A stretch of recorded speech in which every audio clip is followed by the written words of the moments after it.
છે એ ખબર હતી આપણે? જે જમનાજીના કીધું કે 25 પક્ષ પરમધામના બની અને રીઝાવે છે એ શું આપણે ખબર હતી? એ નહોતી ખબર. તો સત્તાના સ્વરૂપને એ નહોતી ખબર કે ઈશ્કની સાહેબીની કેવી લીલા છે, અને ઈશ્કની સાહેબીમાં રહેવાવાળી સખીઓને નહોતી ખબર કે અક્ષરાતીતની પાતશાહી કેવી છે.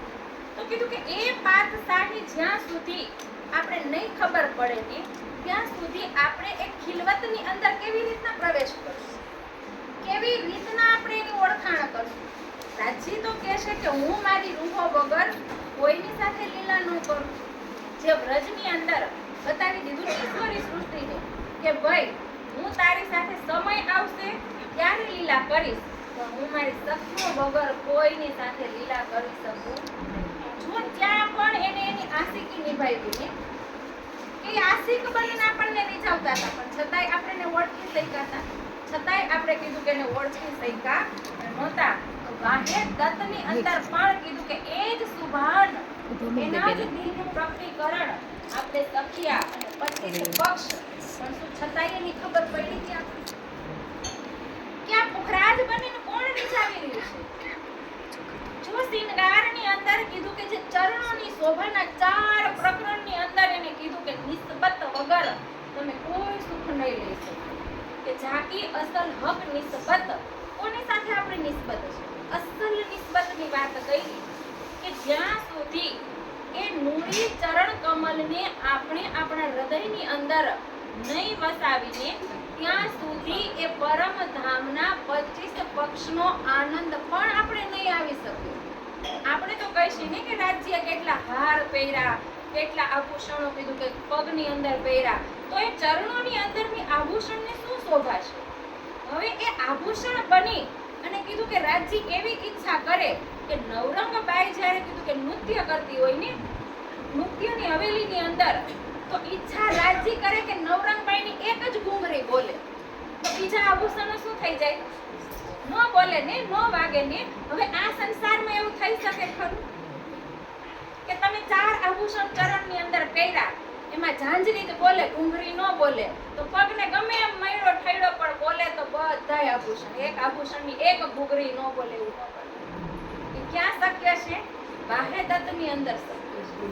એ પરમ ધામની અંદર જ્યાં ધણીનું દિલ લીલા કરી રહ્યું છે ને, એ દિલ જેવી ઈચ્છા કરે ને એવી જ ઈચ્છા કીધું કે સખીઓની અંદર આવે, એવી જ ઈચ્છા કીધું કે ખૂબ ખુશાલીઓની અંદર આવે, એવી જ ઈચ્છા એક 25 પક્ષની અંદર જે પાંદ પણ હલતું હોય ને, તો એ કોની ઈચ્છાથી હલતું હોય? એની જ ઈચ્છાથી હલતું હોય. કીધું કે 10 દિશાની અંદર કોની લીલા થતી હોય? જો આકાશની અંદર ત્યાં સૂર્ય નથી, ચંદ્ર નથી, ત્યાં તો માત્ર ને માત્ર કીધું કે એક અક્ષરાતીતના અંગનું નૂર છે, અને નૂર જ ઝલકાર કરી રહ્યું છે. હવે નૂરને તો કીધું કે આ સંસારની અંદર શું કહે છે કે પ્રકાશને નૂર, પણ હકીકતમાં પ્રકાશ નૂર ન હોય. જો શું કીધું કે જે સૌંદર્યનું સ્વરૂપ છે ને એને કીધું કે નૂર જમાલ. હવે જમાલીના ગુણ પણ કેટલા છે? તો કીધું કે સંગીત, માધુર્ય, પ્રેમ, શિંગાર, એ બધાય કોના આવે? એ કીધું કે બધાય જમાલીના. કે જે સૌંદર્યનો અગાધ સાગર, જેની કોઈ ઉપમા ન આપી શકાય ને એવું સૌંદર્ય પરમધામની અંદર છે. આ સંસારમાં કીધું કે આપણે વાણી દ્વારા પણ વર્ણન તો કરી જ છીએ ને, પણ આ વર્ણન પણ ક્યાંના શબ્દોનું છે? અહીંના શબ્દોનું વર્ણન છે. હવે આપણે હિમાલયની શોભાને જોવી હોય તો હિમાલયને જોયા વગર શું કલ્પનાથી આપણે કોઈ વર્ણન કરી શકીએ? ત્યાં જોયો હોય તો તમે અહીંયા બેસીને હિમાલયનું વર્ણન કરી શકો ને. હવે રાજ્યના ચરણોની અંદર કીધું કે જે રૂહ લીલા કરતી હતી, એ ચરણોનો આનંદ લેવા વાળી રૂહ કીધું કે સખી આ સંસારની અંદર આવી, તો એ ઇન્દ્રાવતીએ પોતાની આત્મિક દ્રષ્ટિથી એ શોભાને જોઈને ત્યારે એ વર્ણન કરી શકી. ધણીની શોભાનું પૂર્ણ વર્ણન જુઓ બીજા કોઈ ગ્રંથની અંદર આવ્યું? કીધું કે ક્યારે આવ્યું? તો કીધું કે જ્યારે જેને ખિલવત, પરિક્રમા, સાગર અને શિનગાર, કીધું કે એ તારતમનો તારતમ અંગ ઇન્દ્રાવતી વિસ્તાર, પૈયા દેખાડ્યા પારના સારને વળી જો એ સારનો સાર કાઢી દીધો ને કે ધર્મ ગ્રંથોની અંદર પણ કીધું કે એક અક્ષરાતીતનું વર્ણન પૂર્ણ નથી. એમાં કીધું કે એ અક્ષરાતીત તેજોમય છે, એ અક્ષરાતીતનો નૂરનું સ્વરૂપ છે. કીધું કે એ બધાયથી ન્યારા છે પણ છતાંય એને કોઈ જોઈ શક્યું નથી. એ જમાલીનો ગુણ કીધું કે ક્રાંતિ, છટા, ચમક, સંગીત, શીતળતા, મધુરતા, કોમળતા, પ્રફુલ્લતા એની અંદર આવ્યું. કીધું કે એ જમાલીના સાગરની અંદર એ બધુંય ક્રીડા કરી. જે અક્ષર બ્રહ્મ છે ને એને કીધું કે સત્તા એટલે એના તેજનું સ્વરૂપ કીધું.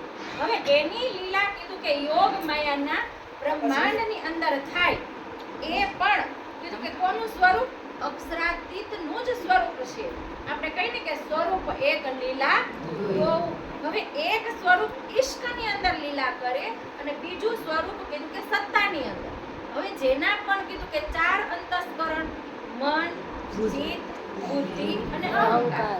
હવે જે એનું મનનું સ્વરૂપ છે ને ત્યાં કીધું કે અક્ષર બ્રહ્મ એક સંકલ્પ કરે કે હું આ સ્વપ્નની અંદર કીધું કે લીલા કરવા માંડું. તો અક્ષર બ્રહ્મનું મન કીધું કે જ્યારે સ્વપ્ન અવસ્થામાં આવે એટલે નારાયણ બની જાય અને નારાયણના એક સંકલ્પથી કીધું કે આપણે બધા જીવો બની જાય. નારાયણની રોમ રોમની અંદર કીધું કે અનેક એવા બ્રહ્મા, વિષ્ણુ અને મહેશ છે જેની કોઈને ખબર પણ નથી. કીધું કે જે ધૂળનો કણ હોય ને આ સંસારની અંદર એને તમે ગણી શકો પણ બ્રહ્મા, વિષ્ણુ અને મહેશની સંખ્યાને તમે ગણી પણ શકો નહીં. એ કીધું કે એની જલાલીની લીલા જો કે જે અક્ષર બ્રહ્મ સત્તાની અંદર આવ્યા તો જ્યારે કીધું કે વિજયજી ચર્ચા કાલની ચર્ચા કોઈ સાંભળી હોય ને તો એની અંદર કીધું કે બહુ સરસ. પછી ચર્ચા પૂર્ણ થઈને એટલે જ્યોત્સનાબેને એક સરસ સિંહનું ઉદાહરણ દીધું કે ભાઈ જંગલમાં રખડવા વાળા જે ફરતા સિંહ હોય ને એ ખુલ્લે આમ ફરતા હોય ને કોઈનો ડર ન હોય એને ડર. સિંહ કોઈનો ડર રાખે પણ એક પિંજરામાં સિંહ જ્યારે પુરાય ને ત્યારે એની સ્થિતિ જુઓ અને ખુલ્લે આમ રખડતા હોય ને એની સ્થિતિ જુઓ. તો કીધું કે જ્યારે ધર્મ ગ્રંથોનું જ્ઞાન આપણી અંદર હોય અને આપણે કોઈ કહે કે ભાઈ આની અંદર આ લખ્યું અને એનો જવાબ આપણે ન આપી શકીએ ત્યારે આપણે કેવા સિંહ બની ગયા હોય? પિંજરામાં પુરાયેલા હોય. ખુલ્લે આમ કીધું કે જે સિંહ રખડતો હોય એને કોઈનો ડર લાગે? એ તો બે આમ ગમે ત્યાં જઈને ગાડીવાળો સામે આવતો હોય તો શું કરે? ગાડીવાળાને ઊભું રહેવું પણ પડે, સિંહ ઊભો રહે. તો કીધું કે આ સંસારની અંદર એવી અક્ષરાતીતની અંગનાઓ આવી અને આ જે પિંજરામાં પુરાઈ જાય તો એની સ્થિતિ કેવી હોય? આપણે તો સિંહણો છે ને, કેસરી સિંહણો કીધું કે જ્યારે પિંજરામાં પુરાય તો એની શક્તિ કેવી થઈ જાય? હીન બની જાય ને, શક્તિહીન બની જાય. કારણ કે પિંજરામાં પુરાયેલો સિંહ ચારે બાજુ છટપટે પડે, બહાર નીકળી શકે નહીં. અને બહાર નીકળવા વાળાને પૂરો તો એની સ્થિતિ કેવી થઈ જાય ને? આપણી સ્થિતિ કંઈક એવી જ છે ને અત્યારે. આપણે હજી પિંજરામાં પુરાયેલા સિંહ જેવા છે, હજી ખુલ્લે આમ રખડવા વાળા સિંહ નથી. એટલે આપણે આ તારતમ વાણી છે ને એ આપણને હજી શું કરે છે? જે અંદરથી જકડીને રાખી છે ને બહારથી આપણે ખુલ્લે આમ એને કહી શકતા નથી. કે તારતમ વાણીની અંદર જો એ અક્ષરાતીત કોણ છે? જેને કીધું કે ગીતાની અંદર ઉત્તમ પુરુષ કીધા, વેદોની અંદર એને એ બ્રહ્મ કીધા, પણ છતાંય શું એ બ્રહ્મને કોઈ જાણે છે? ધર્મ ગ્રંથોનું જ્ઞાન કીધું કે સંસારની અંદર આવ્યું પણ એ ધર્મ ગ્રંથોને કોઈ ખોલી શક્યું? કારણ કે પૂંજી આ તારતમ વાણી છે. હવે કીધું કે જે તાળું લાગ્યું હોય ને જ્યારે એને ચાવી વગર ખોલવું હોય તો કયો ઉપાય હોય આપણી પાસે? હથોડો લઈ તોડવું પડે ને. પછી એ તાળું કઈ કામ આવે? તોડેલું હોય નો પાછું એને લગાવી શકો. એની ચાવી વગર એને ખોલ્યું હોય તો એની સ્થિતિ હોય ને. તો જ્યારે આપણે પણ જો જ્ઞાન લઈને તો બેઠા પણ હવે આપણે ખુદને નથી ખબર કે તારતમ વાણી શું કહી રહી છે. આપણે જ્યાં સુધી તારતમ જ્ઞાન આ સમજી તો કહીશ કે ભાઈ ચાવી તો અમારી પાસે છે પણ આપણે તાળું જ ક્યારેય ખોલવાની કોશિશ નથી કરી. પહેલું